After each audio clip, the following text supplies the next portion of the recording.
आपल्यासोबत मंत्री भरतशेठ गोगावले आहेत। सर, आदित्य ठाकरे असे म्हणाले आहेत की हे स्वार्थी सरकार आहे आणि छत्रपती शिवाजी महाराजांच्या रायगड जिल्ह्यामध्ये पालकमंत्री पद द्यायला एवढा विलंब का होतोय?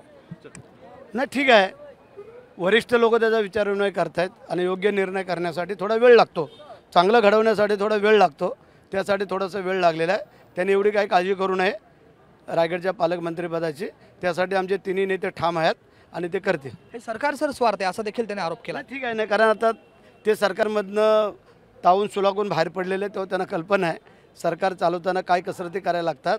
पण ठीक आहे, टीका केली नाही तर मग विरोधकांना विचारणार कोण? आदित्य ठाकरे या महिला आहेत आणि त्या सक्षमपणे पालकमंत्री पद सांभाळू शकतात असं देखील ते म्हणाले। भरतशेठ परकड बोलतोय, त्यांची वस्तुस्थिती मांडायचा प्रयत्न केला आणि म्हणून करतात त्यांना ते आम्ही कसं काय जाचणार?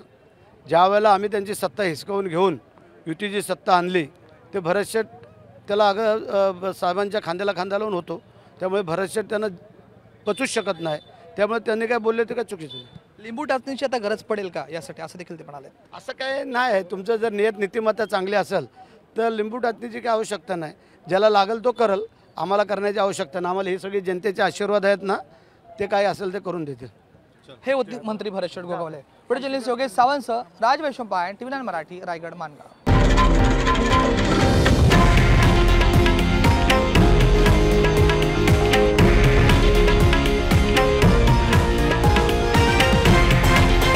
हे आहे देशातील नंबर 1 न्यूज नेटवर्क आणि आपण पाहत आहात TV9 मराठी, एकमेव।